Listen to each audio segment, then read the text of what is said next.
talking about a home. Talking about me and you.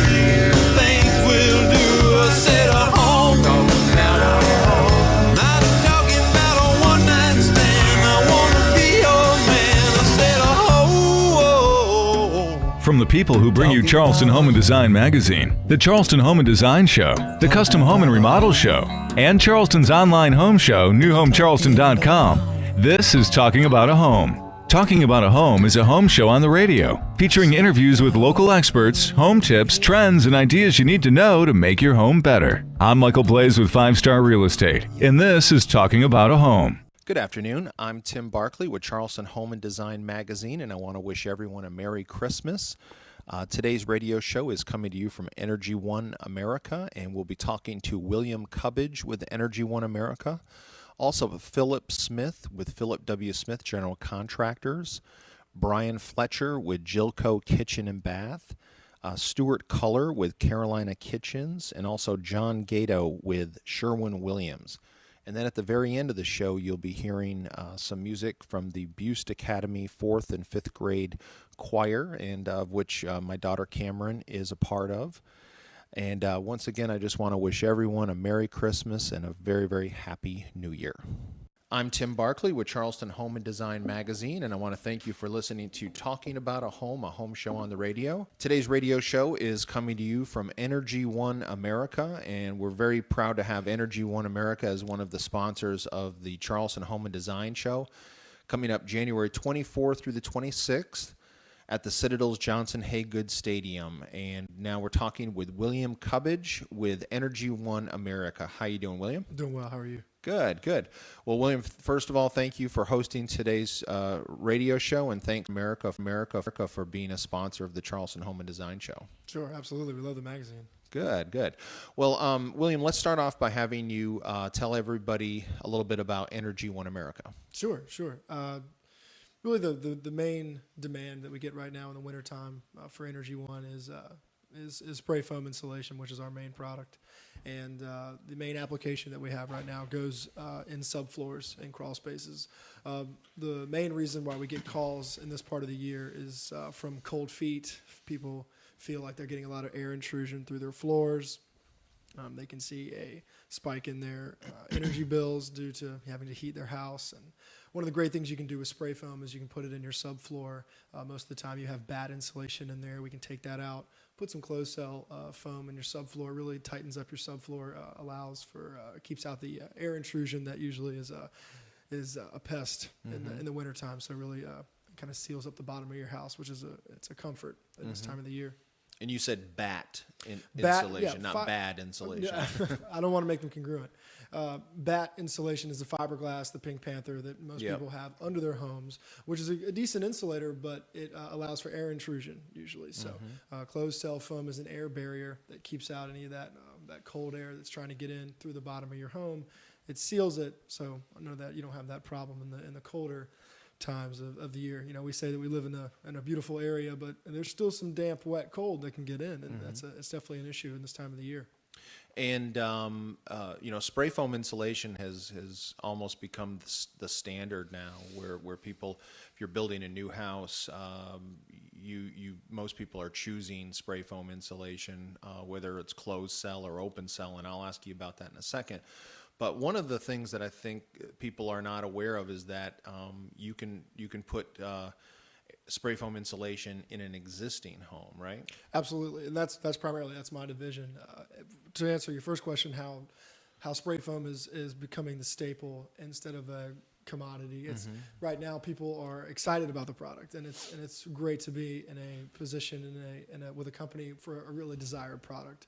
And in 5 or 10 years, it's going to be the staple. It's what you're going to have. For the retrofit market, the existing home, it's absolutely a great product. A lot of people been in houses for 3 or 4 years, and they were excited about their first home, and they're going, well, I'm still fighting a high energy bill.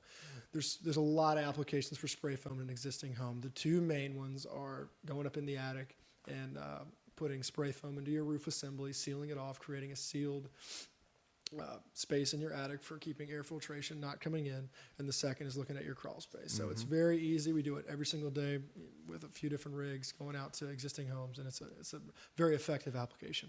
Yeah, and I think there's a misconception out there. People see the four walls of their home and they think, well, that's going to be the biggest place where the heat is going to come out of the house, or the cool air in the summertime. And so what are they going to do? Tear off the siding of my house to insulate the sides of my house? And the sides of the house, the walls, is really not necessary to spray foam, right? If you had to look at it from a ranking process, we would say, that the first is the attic, the second is the crawl space, a very tight second. You really could say first or second attic or crawl space depending on the year, and the walls are the third. And what we say is, people live in the middle third of their home, and they're always concerned about the middle third, where they live every day, but they neglect the top third and the bottom third, and that's really where your energy costs are lost, is in those parts of the home. You don't see those parts of your house every day, and those are really the most important when it comes to energy conservation. That's true. What is involved with retrofitting a home with spray foam insulation? Does the family have to move out of the house for a certain amount of time? It's really dependent on usually the schedule of them. Obviously, we want to be as flexible for their schedule. Sometimes we'll come in during the day when they're at work, and it's a nice situation where we can come in. We can, unfortunately, not unfortunately, but we bring our own generator. We use our own power, so that's a little bit loud. The application itself, you have a lot of people coming in and out of your home, so it's nice when they're not there. We like to have any pets go out of the house for the day. When they come home, they have a finished product. They can sleep there the same night. It's no hassle. We do things on the weekends sometimes, but we're always very flexible to the homeowner depending on what's best for their schedule. But sometimes when we come in, they check on them at 9 o'clock when they go to work, and they're home at 5, and it's done. Wow. So you can have your house retrofitted with spray foam insulation in about a day? In about a day, depending on if you want to remove the existing insulation, which is always an option. Most people don't like to have the existing insulation stay in if they're going to have have the spray foam put in. Most of the time it's for aesthetics. If people like the fact that they maybe can put some plywood down in their attic after they have it spray foamed, that's usually the only other thing that takes another day. So if we're going to do your attic assembly and we're just going to spray foam in it, pretty good chance we can do it in one day. Does Energy One America, what do you do, to mitigate any problems with your workers coming in and out? Do you put plastic down on the floor? Absolutely. A lot of prep that goes into it. So we try to cover up the driveway when we come in. We're going to put plastic on from your door all the way to where we're going to be spraying foam. Sometimes if you have a window access that's close to the attic, we can run it on the outside of the house, so that's less chance of anything getting on the inside. And as we work the entire day, there's a lot of prep to make sure everything gets cleaned up. And then when we are finished for the day, we make sure that it looks like we were never there. Very good. What's the difference between closed cell spray foam insulation and open cell spray foam insulation? Sure. So if you had them next to each other as insulators, they would almost 9 out of 10 times they would insulate the same way. They would reduce the heat the same way. But they have different properties. So they can help you in a lot of different ways, but there are more specific applications. So if we're looking at from a subfloor standpoint, from a crawl space, we really, really prefer closed cell foam. And homeowners really do as well. That's one of the faster decisions they find out, is that you want to have the strongest barrier in your subfloor to make sure any kind of critters or anything that can get into your crawl space can't get up through your subfloor, get worked through penetrations, that sort of thing. And that gives homeowners peace of mind. When you're looking at it from an attic standpoint, open cell is a great insulator, but again, doesn't have those properties that closed cell has. So if you're going to put closed cell in an attic, you are getting the complete moisture and air barrier. open cell is not as much of a moisture barrier as closed cell is. Granted, open cell is cheaper to spray, and you can still get the heat reduction that you're getting from spray foam itself. So really, I really go 50-50 every time when I tell homeowners about it. I say, look, it's going to help your home no matter what you put in, but we can get more specific as to what you want to get out of the spray foam. So it can help you in both ways, but once you get down to properties, you get down to depth, things that you are looking for the spray foam, then you can really choose either way. And there's an added benefit with closed cell spray foam in the attic too, because when you spray it on the roof rafters, it creates a bond, kind of like liquid nails. Absolutely. Which talk about that a little bit. Sure. When you put closed cell spray foam in your roof deck, you're not going to get it out easily, and homeowners like that. They love something that's going to create a bond in between the joists and the rafters that's really going to tighten it up. We have a lot of closed cell going roof decks in downtown and older houses that have a lot of air intrusion just due to the age of the house. So when that closed cell comes in, it just tightens it up and creates a really strong bond. Open cell doesn't have the strong bond that closed cell does because it needs less material to be sprayed. But that's by far the biggest reason why closed cell is sprayed in roof decks, because it just tightens everything up and creates, it seals off the air intrusion. And in the Charleston area where we're prone to hurricanes, one of the biggest things that can happen is someone loses their roof. And so if you have closed cell spray foam insulation in your attic, that's creating that bond that's going to make your roof extra strong, so it's not going to blow off as easily as a home without spray foam, closed cell spray foam insulation. That's it. It's the term, we call it structural integrity. It's something that you're getting as a product of the foam. And when you talk about it from that standpoint, it's an easy decision for most homeowners. They love the fact you can get a second structural barrier, structural integrity with something that's going to help you save on your energy bills. So it's a great added bonus.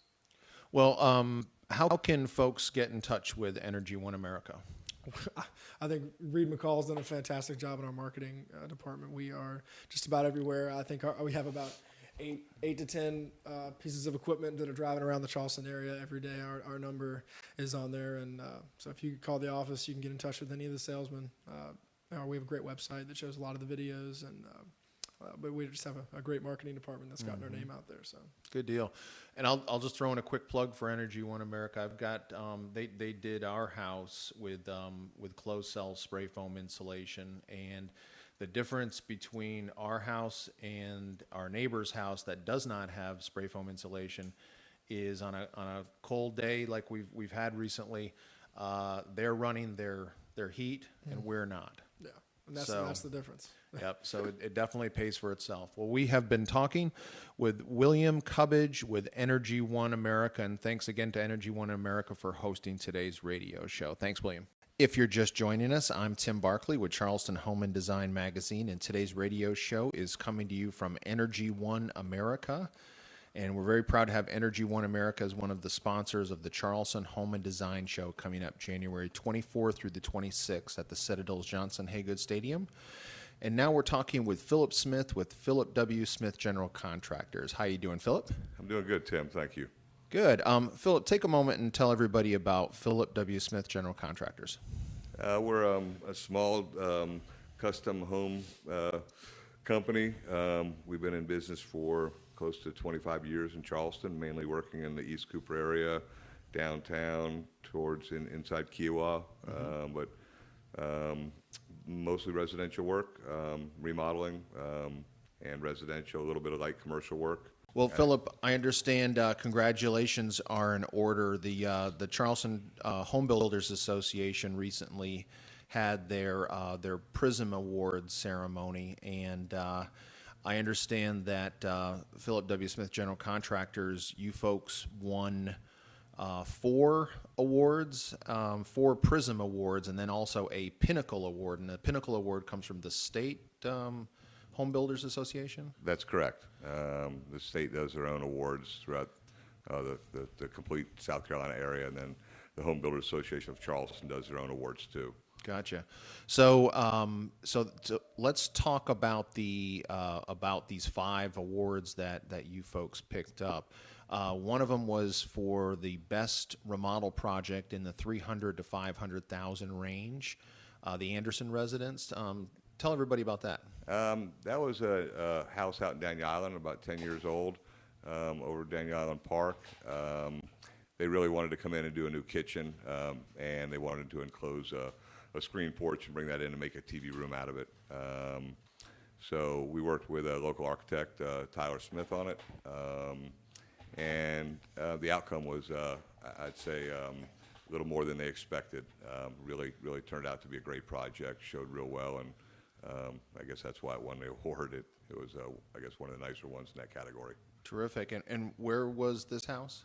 Daniel Island. Daniel Island. Okay, that's interesting. So, Daniel Island, they started building houses there about 15 years ago, and now we're starting to hit the point where they're ready for some updating and remodeling. Yeah, they are, especially the houses that were built, of course, in the very beginning back in 12, 13 years ago.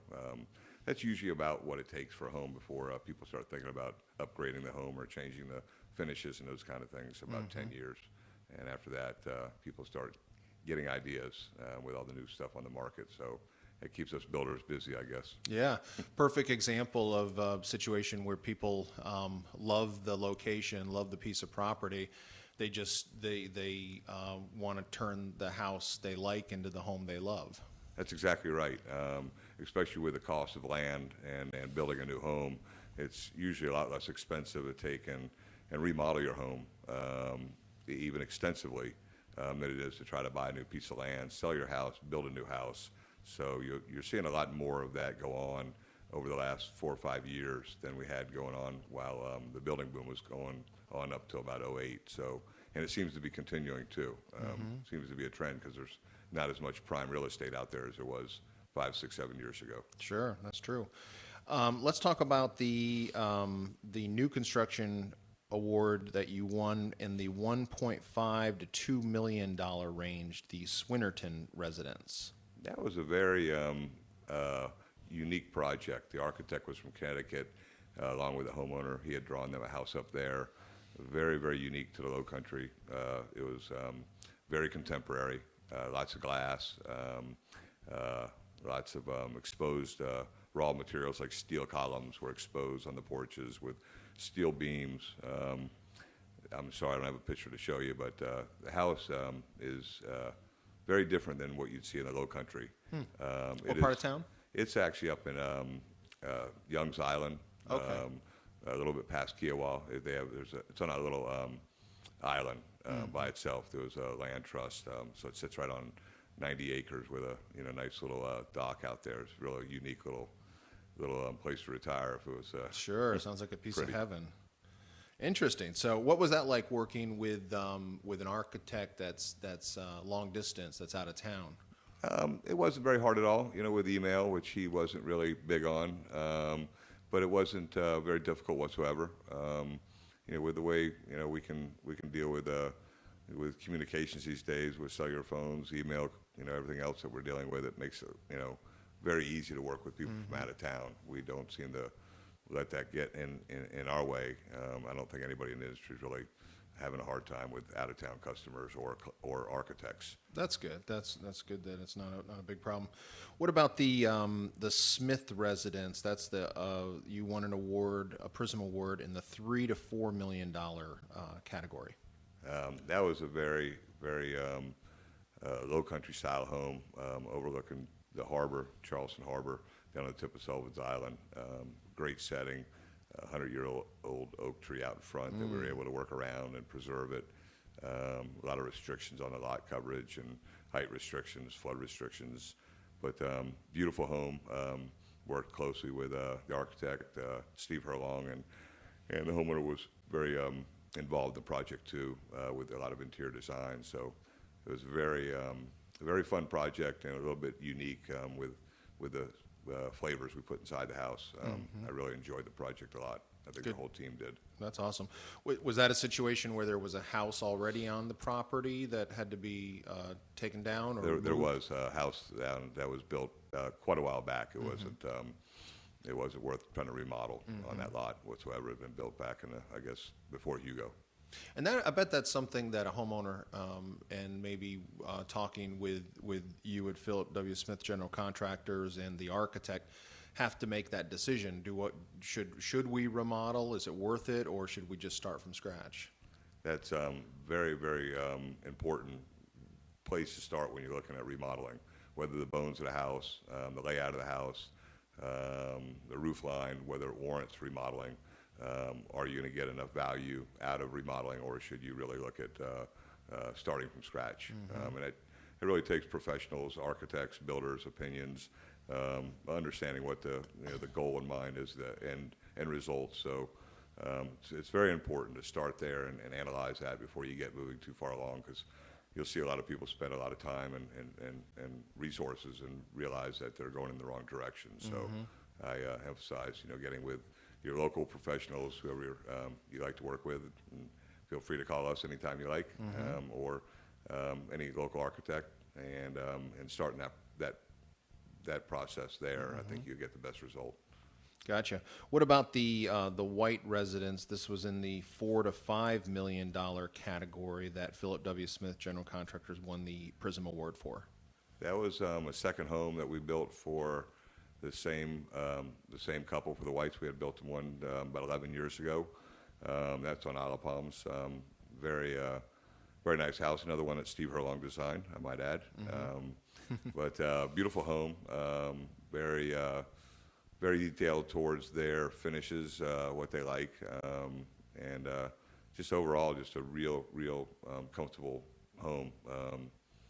I have to really commend everybody that was involved in all those projects to make those award-winning houses, from the architects, the designers, all the workers.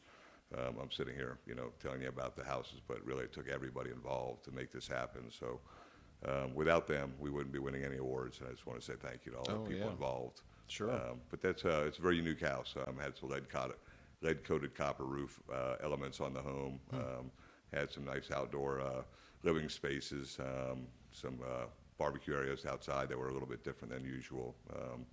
But real pretty house right next to a Victorian house that we had built about 12 years ago on the beach down right across from Wild Dunes. So they look good on each side of the road right next to each other. Yeah.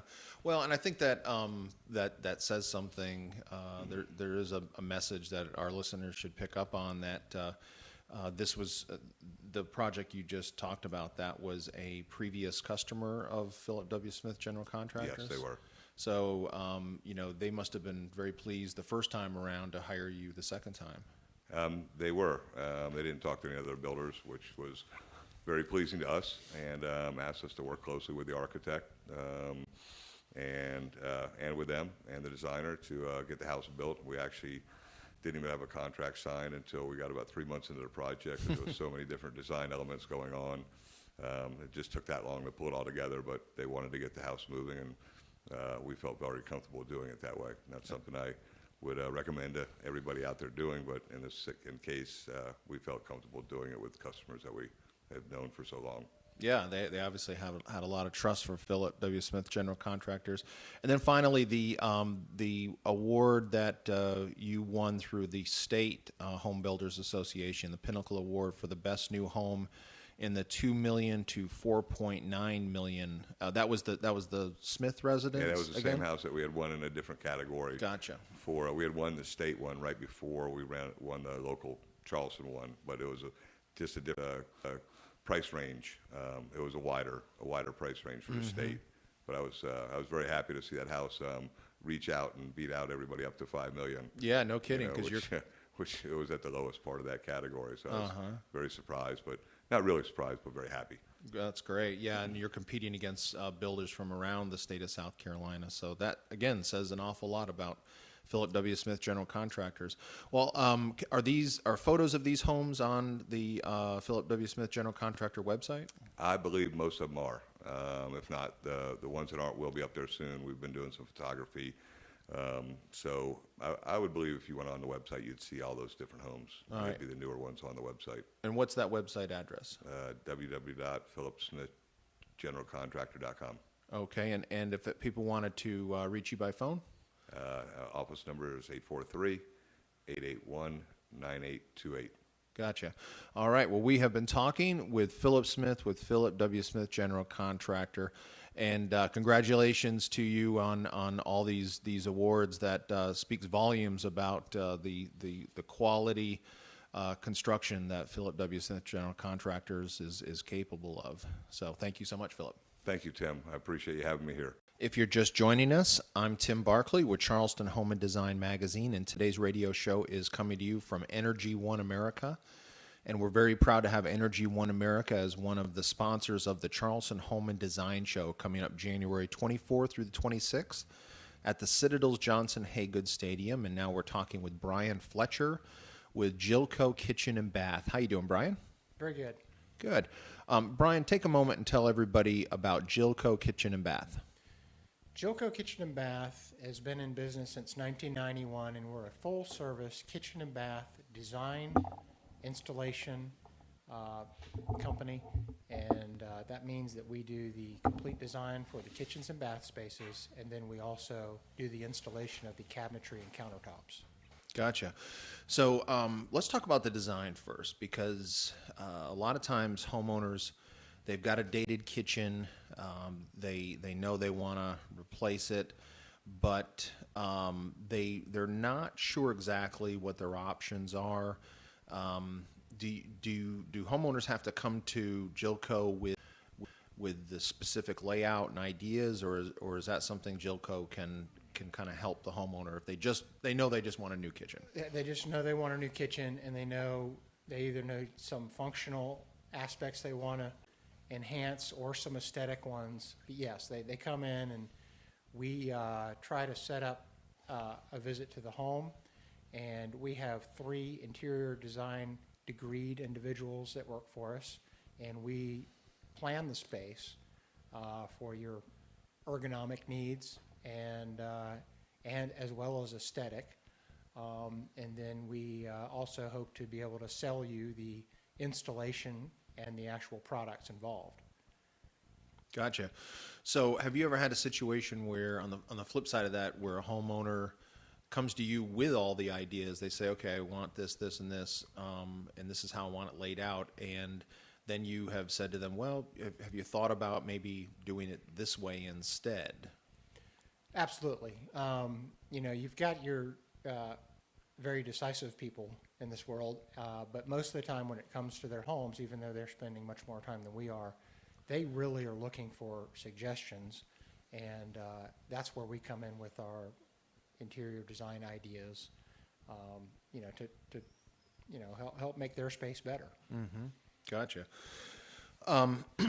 Is Jilco Kitchen and Bath, are you folks seeing more remodeling, where Jilco is going in and replacing kitchens and baths, or are you doing mostly new construction?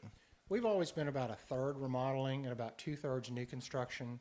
What we're seeing is a lot of course, increased activity in the market, and a lot of increased attention to do more enhancements. I don't think that people are as afraid to spend the money to get what they really want. Mm-hmm. And that still is a lot of that is going on in the remodeling world as well as new construction. Mm-hmm. So we are trying to kind of keep it at a 2/3 new construction and 1/3 remodeling. Gotcha. What kinds of trends are you seeing with in the kitchen and the bath? Well, we're actually redesigning our showroom, and we're putting a lot of these things in that become, over time, they become almost standard. I mean, kitchen height, bathrooms used to be a kind of an optional thing. That's standard now. You don't do low vanity heights anymore. Some of the more recent things that we're seeing, a lot of farm sinks. So we're going to show some different farmhouse sinks, which most of those by nature are single bowl. Some of that is aesthetic, but I think some people like the way they work a little bit better. But we've got a lot of integrated, coffee makers, just stuff to make the space better. We've got 2 kegerator installations going on this month, so there's something out there for everybody. Where do the kegerators go? Is that an outside option, or sometimes the guys are allowed to bring the kegerators in, and we have these two are going in the house and the wet bar, and these are nice, acceptable looking pieces that are completely concealed under counter, with the exception of the tap coming through the granite or whatever the countertop is. And they can, they're tastefully done. It's not just the old refrigerator with the hole cut in front. Right. What colors are you seeing, like in the kitchen? Are people choosing stained cabinets or painted cabinets? It's still really popular with the paints. And what we've tried to do with our products is get a lot of the paints and then the types of effects on it, whether it's some kind of heirlooming or rub through or a brush or something like that. Get those at the best value you can. In fact, we have a lot of specials where if you enhance the box construction, you can get real discounts on those finishes. So that's where we've really tried to focus on our value, is getting those upgrade finishes priced well. Right. What happens? Do you ever encounter this where a homeowner has got some existing cabinets and they're not sure if they want to tear those out and put new ones in, or they're not sure if they're good enough to maybe keep or to toss? Do you ever experience something like that? Absolutely, all the time. We go to a house and say, "There's nothing really wrong with my cabinets, but they're just dated looking.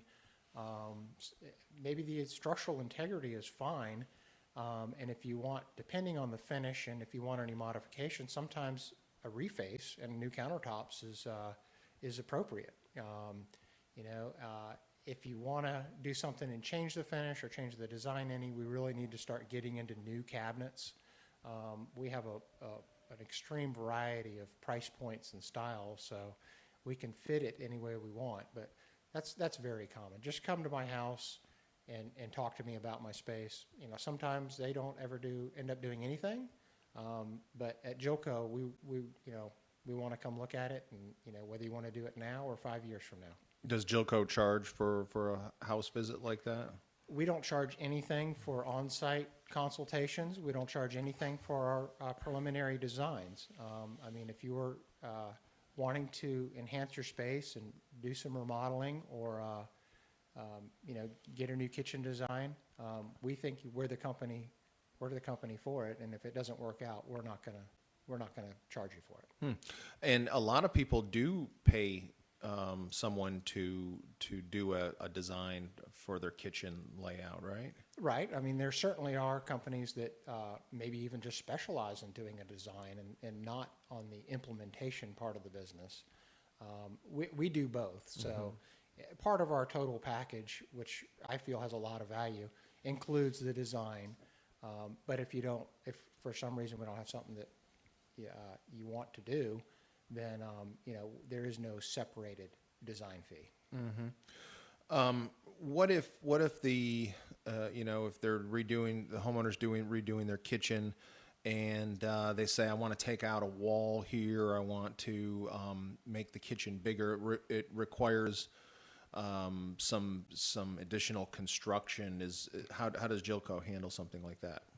We, depending on the exact scope, if it's a scope that requires maybe like a general contractor or a remodeler that is involved in changing the structure of the house, we have partner companies that we will invite in.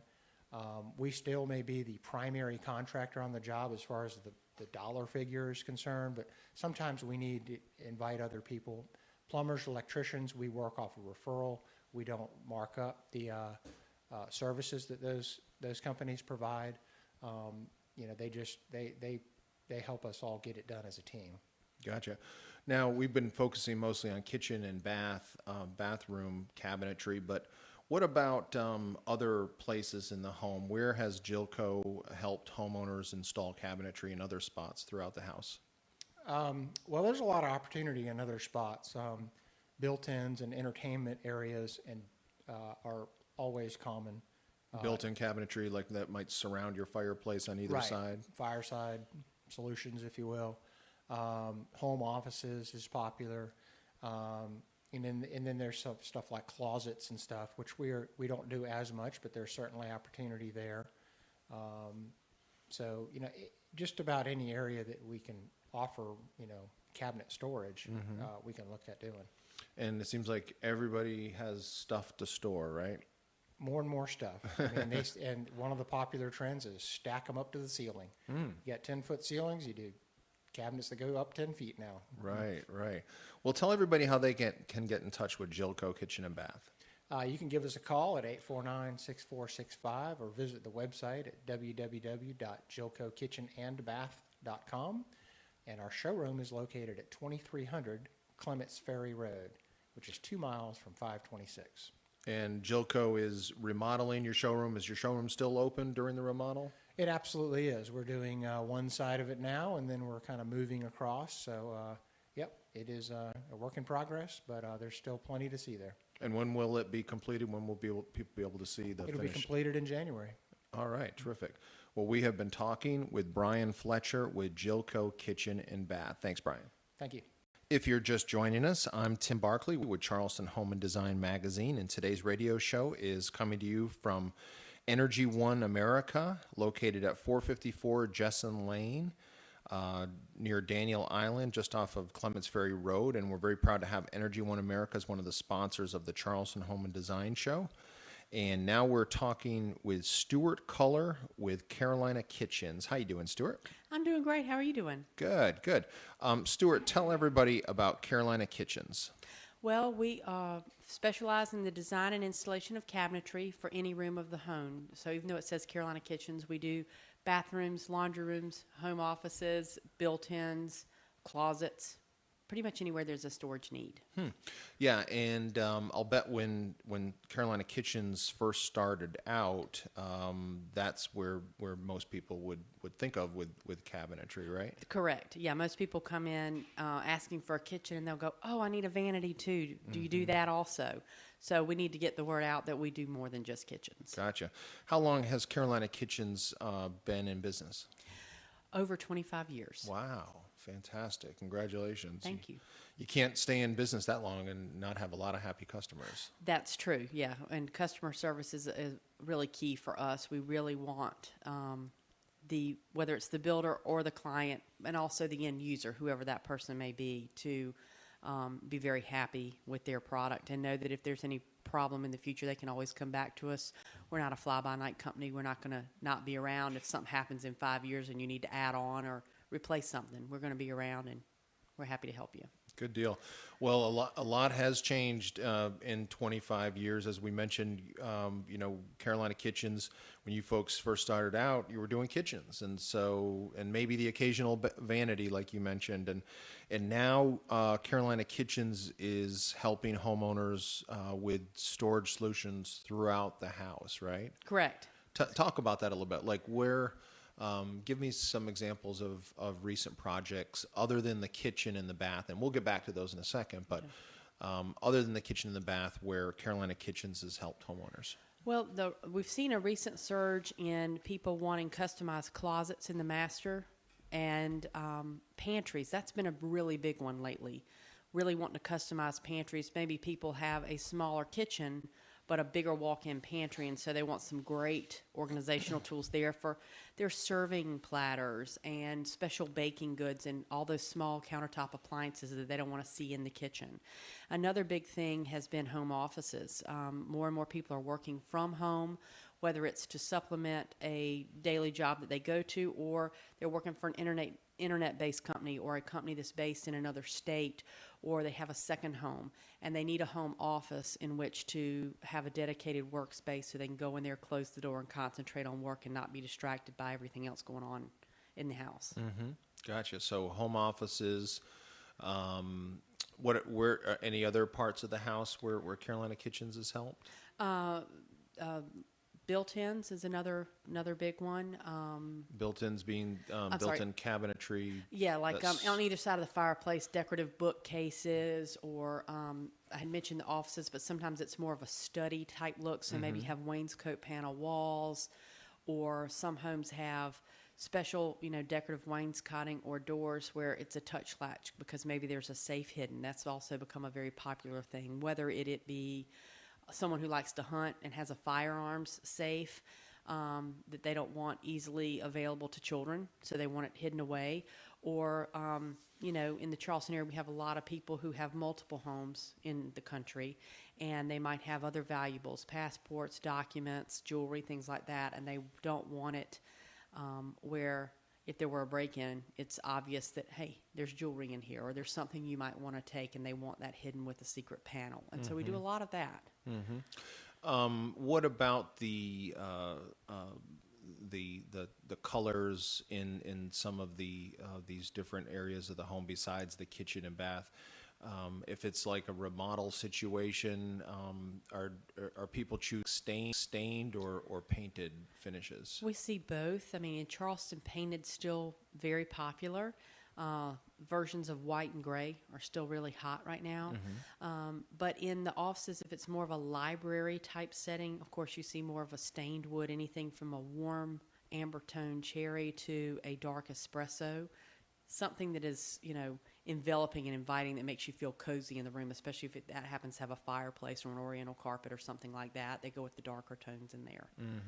Yeah, and the thing that all of these these storage solutions around the house have in common is it involves cabinetry, right? It involves storage and organization, and so and that's one of the things that Carolina Kitchen specializes in is cabinetry. So, if you're able to provide cabinetry for the kitchen and the bath, why not in other parts of the house too? Exactly. And part of our process is going through that with the homeowner and what their needs are, because the business executive that works at home or at a remote location from his primary residence has different needs. He might have certain computer needs.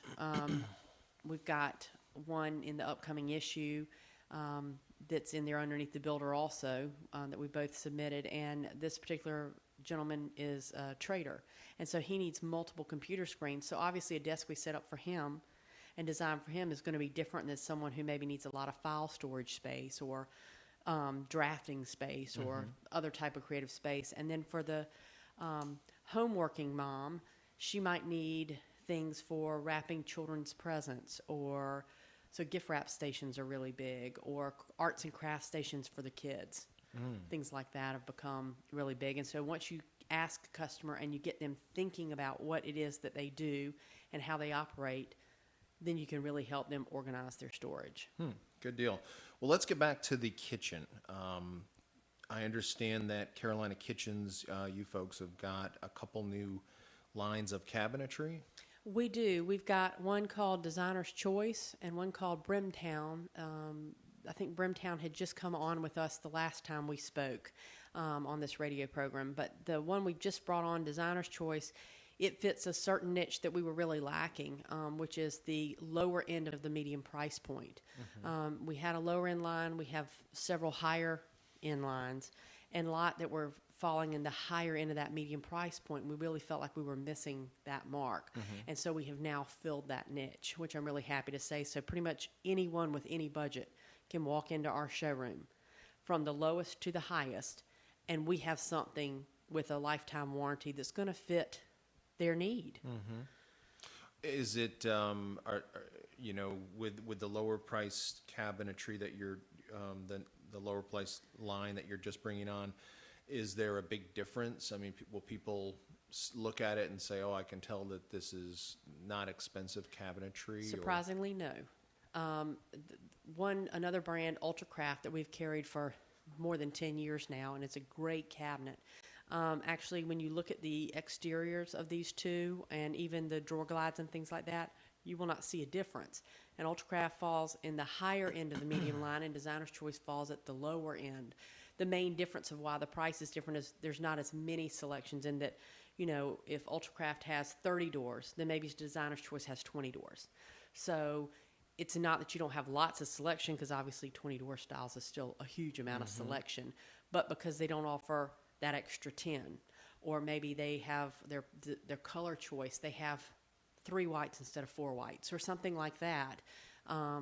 that's what helps it fall in the lower price point. And for most customers around here that are interested in shaker style or standard raised panel, you can get that in any line, so why not get the line that gives you most value for your money?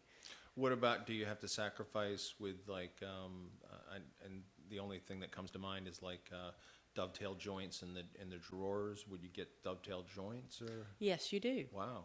So the construction is actually the same.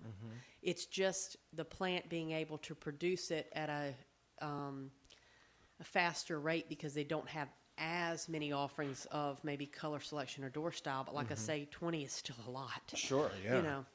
Interesting. Well, that's great. So the person who maybe has some rental units, they might be inclined to go to one of the big box stores to get some cabinetry to they've got some college students, or they're renting to renters in general. And why would they want to go to Carolina Kitchens instead of the big box store? Thank you. That's a really good question.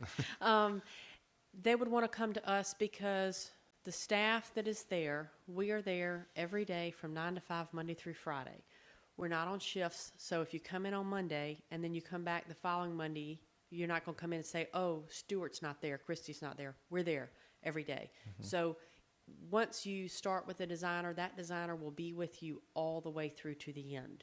If you have a warranty problem down the road, or you have a college kid that had a wild party and they broke a door and you need to order a new one, you're going to be able to call up and call me or call Christy or call Emily and say, hey, remember me from last year? And we're like, we know who you are. We're not going to have this huge turnover, and you're just dealing with different people every time you walk in the door or give us a phone call. Gotcha. Well, tell everybody how they can get in touch with Carolina Kitchens. We are on 2491 Clements Ferry Road. It's just about a mile off 526 near Daniel Island. Our phone number is 843-856-8255, and our website is www.carolinakitchens.net.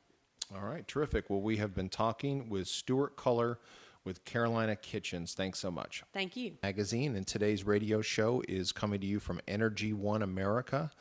And Energy One America, we're very proud to have on board as one of the sponsors of the Charleston Home and Design Show, coming up January 24th through the 26th at the Citadel's Johnson Haygood Stadium. And now we're talking with John Gato with Sherwin-Williams. How you doing, John? Doing great. How are you? Good, thank you. John, tell everybody about Sherwin-Williams. Well, Sherwin-Williams, long-standing company. We were founded in 1866, pretty much coming up on our 150th anniversary here in the next couple of years. So very proud to be a part of that. But we are a manufacturer of paints and stains and clear coatings, and we distribute them through our 3,000-plus locations throughout the United States. Gotcha. Can you kind of, in a few minutes, in as few words as possible, tell us what is the difference between paints out there? Because it seems like you see commercials and they all seem to try to get the impression across that their paint is the best. Yes, and as you see those commercials every day, and that's one of the questions that comes up quite often with us. And there are lots of differences through the products. There are products that are made for specific applications, of course, and different levels or qualities of products.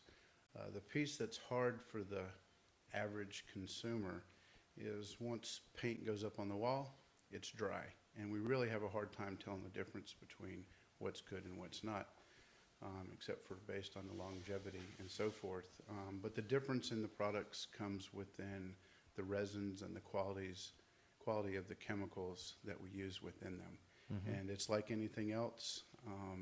You get what you pay for, and a lot of consumers don't realize that and try to take the cheapest, so to speak, or low-cost way out, and causes them a lot of extra time, labor, energy, and effort, and not as good as a job as they should receive. So it's in the raw materials. It makes quite a difference. And the difference between latex versus an acrylic, and the binders, the solvents, everything makes a huge difference within the products.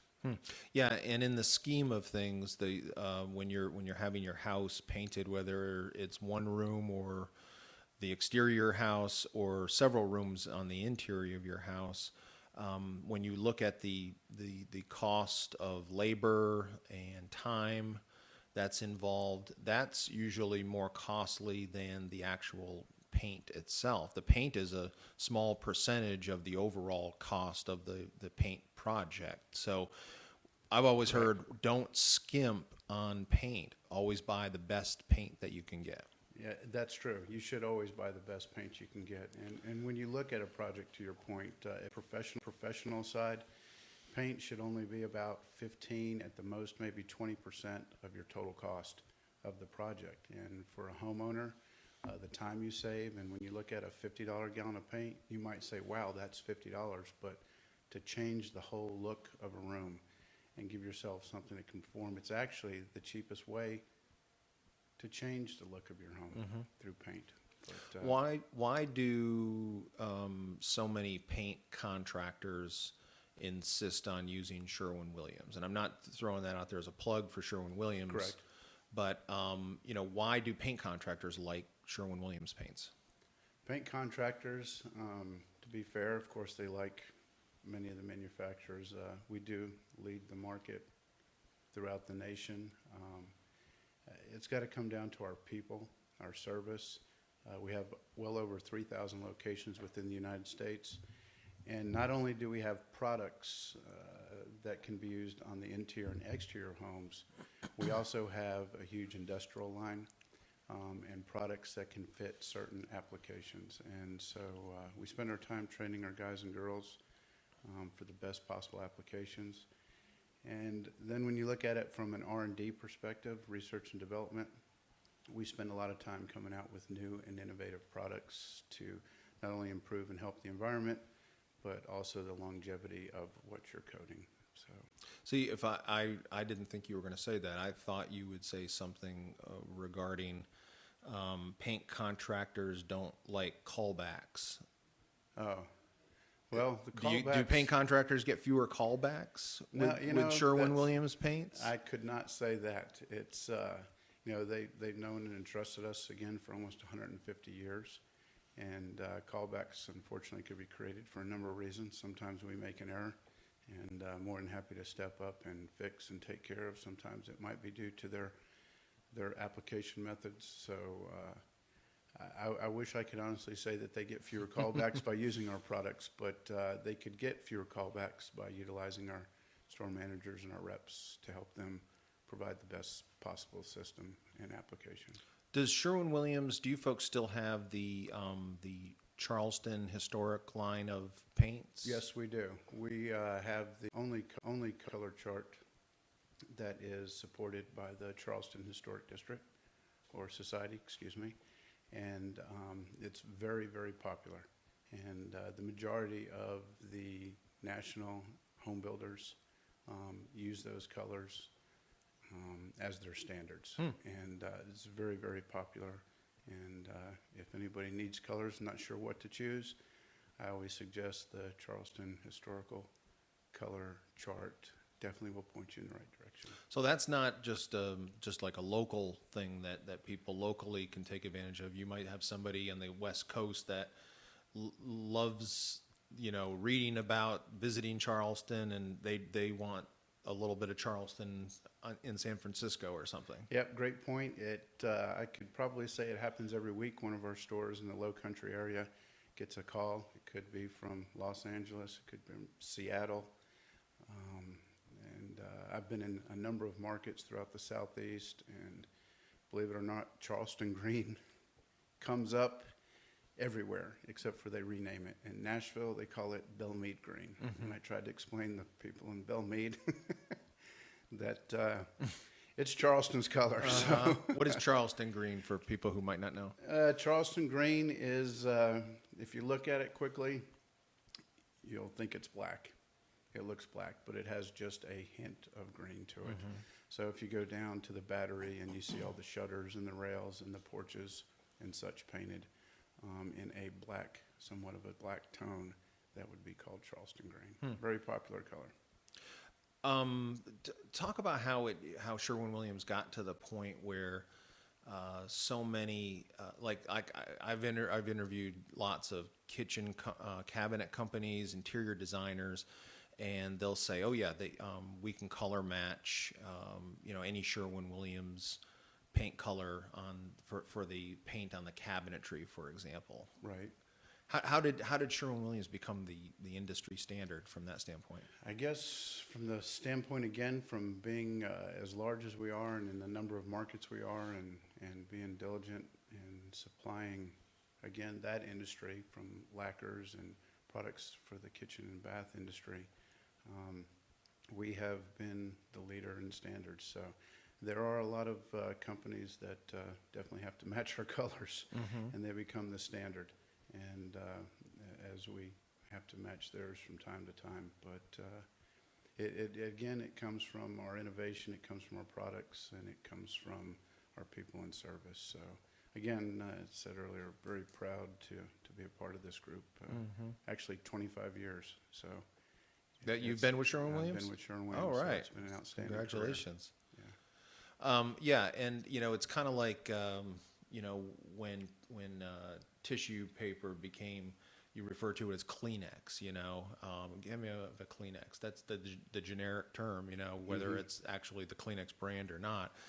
And Sherwin-Williams, I think, has gotten to the point where you folks are that first choice, the first kind of paint that people think of. And I know, like a couple years ago, we were giving a set of a cornhole game to my in-laws who went to Auburn. And first thing I thought of was, I'm going to call the Sherwin-Williams in Auburn, because I'm sure there is a specific Sherwin-Williams paint color for that Auburn orange and that Auburn blue. I'm sure there is. And you know what? One phone call to the Sherwin-Williams in Auburn, Alabama, and they gave me those numbers, and then I went to the local Sherwin-Williams, and these are the numbers. This is the paint I need, and got it.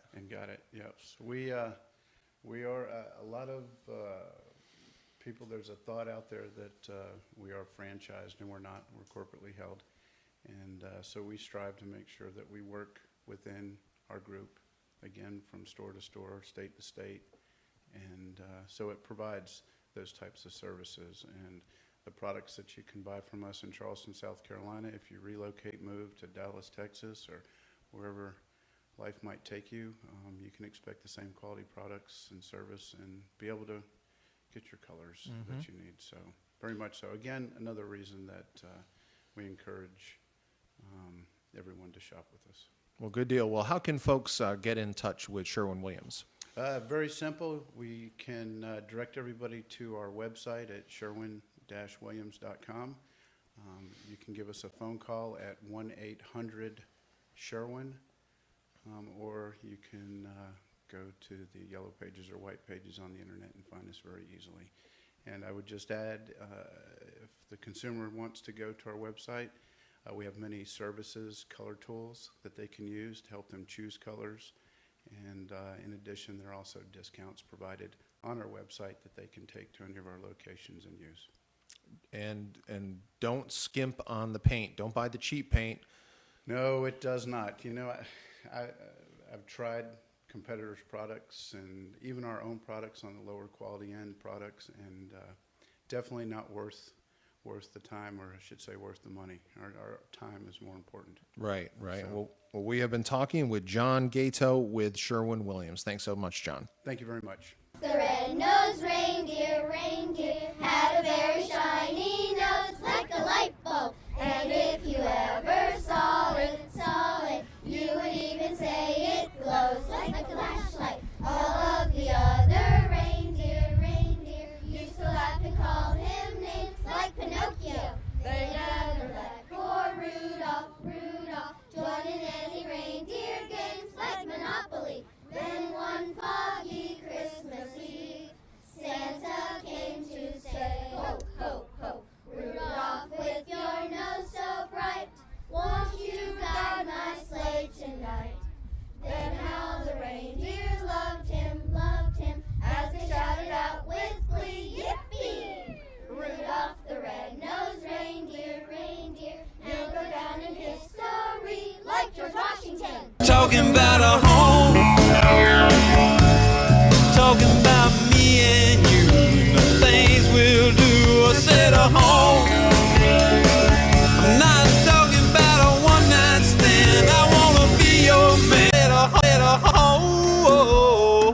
You've been listening to Talking About a home show on the radio.